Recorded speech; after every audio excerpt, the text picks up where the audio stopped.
अस्सलामुअलैकुम वरहमतुल्लाहि वबरकातुहु। अल्हम्दुलिल्लाह नहमदुहु व नस्तईनुहु व नस्तगफिरुहु व नु'मिनु बिही व नतवक्कलु अलैहि वस्सलातु वस्सलामु अला मन ला नबिय्य बअद। ప్రియ విశ్వాస తెలుగు సోదర సోదరీమణులకు ఇస్లామిక్ లైఫ్ టెక్నిక్స్ ఛానల్లో స్వాగతం సుస్వాగతం. మిత్రులారా, ఈ ఛానల్లో ధార్మిక విద్యను, ఖురాన్ హదీసుల విద్యను, ఖురాన్ సున్నతుల విద్యను పొందుపరచడం జరిగింది. ఇందులో ప్రసంగాలు కానీ ఉపన్యాసాలు కానీ ఉండవు. డైరెక్టుగా ప్రామాణిక హదీసుల వెలుగులో ప్రవక్త సల్లల్లాహు అలైహి వసల్లం మనకు బోధించిన హదీసులు మరియు వాక్యాలే ఉంటాయి. అందువల్ల మనమందరము ధార్మిక విద్య నేర్చుకుందాం, దాని ప్రకారమే జీవిద్దాం, దాన్ని ఇతరులకు అందజేద్దాం. ఇకపోతే మిత్రులారా, ఇంతకుముందు నేను శుభవార్తలు శుభాకాంక్షలు తెలియజేయడం అనే అంశాన్ని గురించి మీ ముందుంచాను. దాని రెండవ భాగం ఈనాడు మీ ముందు ప్రవేశపెట్టడం జరుగుతుంది. ఒక హదీసులో ఇలా ఉంది.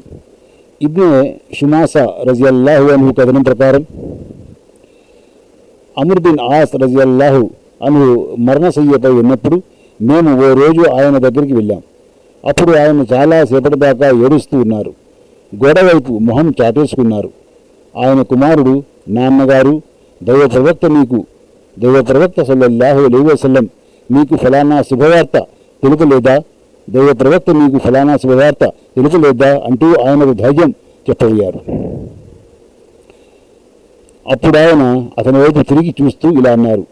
నిశ్చయముగా పరలోకం కోసం మనం సమకూర్చుకునే సామగ్రిలో అత్యంత విలువైనది దేవుని ఏకత్వాన్ని, ఆయన దౌత్యాన్ని ధృవీకరించడం.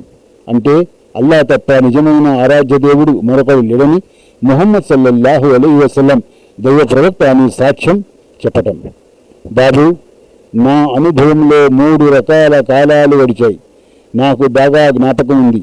ఒకప్పుడు దైవ ప్రవక్త సల్లల్లాహు అలైహి వసల్లం పట్ల వైరభావం కలిగి ఉండటంలో నన్ను మించిన వాడు లేడు. అతను దొరికితే ఆయన్ని హతమార్చాలి అన్న విషయమే నాకు ఆనాడు అత్యంత ప్రియమైనది. ఆ కాలంలో కనుక నాకు చావు వచ్చి ఉంటే నిశ్చయంగా నేను నరకవాసుల్లో కలిసి ఉండేవాడిని. కానీ ఆ తర్వాత దేవుడు నా హృదయంలో ఇస్లాం పట్ల అభిమానం జనించేలా చేశాడు. అప్పుడు నేను దైవ ప్రవక్త సల్లల్లాహు అలైహి వసల్లం దగ్గరికి వెళ్ళి, మీ కుడి చేయి చాపండి, ఇస్లాం స్వీకరిస్తానని మీతో ప్రమాణం చేస్తాను అని అన్నాను. ఆయన చెయ్యి చాపగానే నా చెయ్యి వెనక్కి తీసుకున్నాను. ఆయన ఆశ్చర్యపోయి, ఏమైంది అమ్ర్ అని అడిగారు. నేను ఒక షరతు పెట్టాలనుకుంటున్నాను అన్నాను. ఏం షరతు పెట్టాలనుకుంటున్నావు అని అడిగాడు ఆయన. నా పాపాలన్నీ క్షమించబడాలి అని చెప్పాను.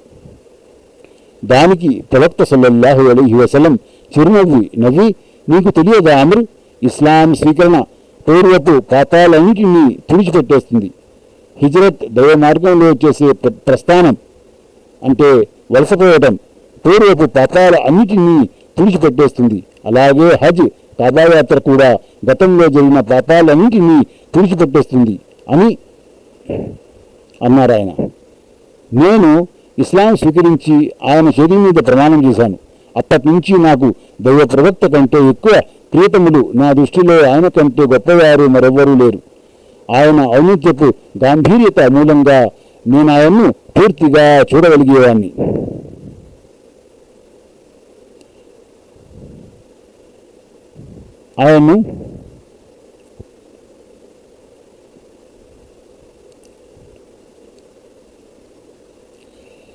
ఆయన్ని పూర్తిగా చూడగలిగేవాడిని కూడా కాను.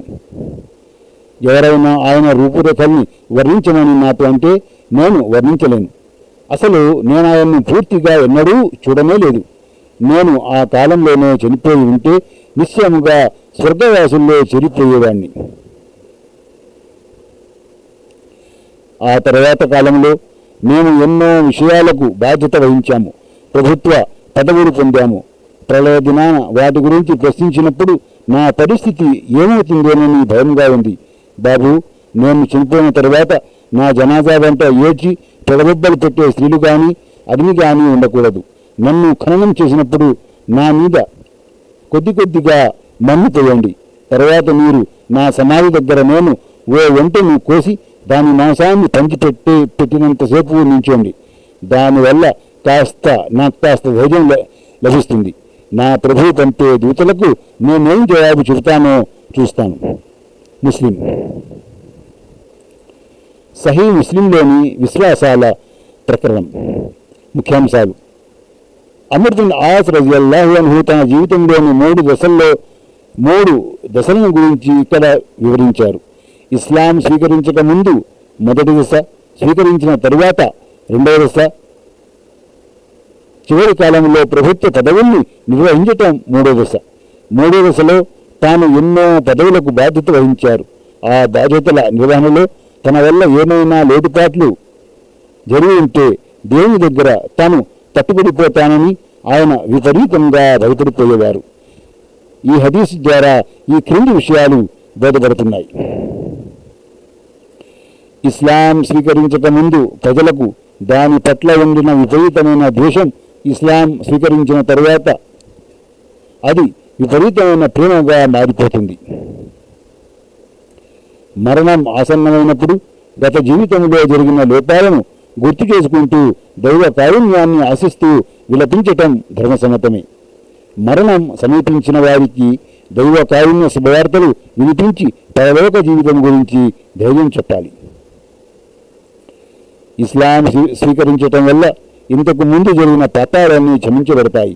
అయితే దానికోసం ఇస్లాం ధర్మం ఆశించే విధంగా ఆచరణ చేయవలసి ఉంటుంది. అదేవిధంగా హజ్, నమాజులు కూడా మనిషి వల్ల జరిగే చిన్న తప్పుల్ని తుడిచిపెట్టేస్తాయి. ఘోర పాపాలు ఏవైనా జరిగి ఉంటే వాటి పరిష్కృతి కోసం మనిషి పశ్చాత్తాపం చెందవలసి ఉంటుంది. ఎవరైనా చనిపోతే ఏడ్చి పెడబొబ్బలు పెట్టడం తగదు. ఖనన సంస్కారాలు అయిపోయిన తరువాత కాసేపు సమాధి దగ్గర నిలబడి మృతునికి స్థైర్యం లభించాలని ప్రార్థించాలి. ఇతర హదీసుల్లో దైవ ప్రవక్త సల్లల్లాహు అలైహి వసల్లం కూడా అలా చెయ్యమని ఆజ్ఞాపించారు. ఖనన సంస్కారాలు అయిపోయిన తరువాత కొంతమంది సజ్జనులు సమాధి దగ్గర నిలబడితే దానివల్ల సమాధిలో ఉన్న వ్యక్తికి ప్రశాంతత లభిస్తుంది. దైవదూతలు వేసే ప్రశ్నలకు సునాయాసముగా జవాబు చెప్పగలుగుతారు. అందుకే ఈ హదీసులో సమాధి దగ్గర నిలబడి మృతునికి స్థైర్యం లభించాలని కోరుకుంటూ ప్రార్థన చెయ్యాలని తాకీదు చేయబడింది. మిత్రులారా, చూసారా? అంటే ఒక వ్యక్తి ఆ కాలంలో, అంటే ప్రవక్త సల్లల్లాహు అలైహి వసల్లం అనుచరులకు చెందిన, అంటే ఫస్ట్ బ్యాచ్ అనుచరుడు ఎలా భయపడిపోతున్నాడో, అంటే దేవుని భయం ఒక ముస్లింకి ఎప్పుడూ ఉండాలి, ఏ కాలంలోనూ ఉండాలి, ఏ సమయంలోనూ ఉండాలి. అప్పుడే ఆ వ్యక్తి పాపాలకు దూరంగా పుణ్యకార్యాలు చేస్తూ జీవించగలడు. తదనుగుణంగా ఖురాన్ హదీసుల ప్రకారం అమలు చేయగలడు. అందువల్ల మనం దైవానికి, అల్లాహకు భయపడాలి. ఆ తర్వాత ధార్మిక విద్య నేర్చుకోవాలి. ధార్మిక విద్య ప్రకారం జీవించాలి. ధార్మిక విద్యను ఇతరులకు అందజేయాలి. అల్లాహ్ తఆలా మనందరినీ తీర్పు దినమునాడు సాఫల్యం ప్రసాదించి స్వర్గములో ప్రవేశింపజేయుగాక. ఆమీన్. వాఖిరు దఅవానా అల్హమ్దులిల్లాహి రబ్బిల్ ఆలమీన్. అస్సలాము అలైకుం వరహ్మతుల్లాహి వబరకాతుహు.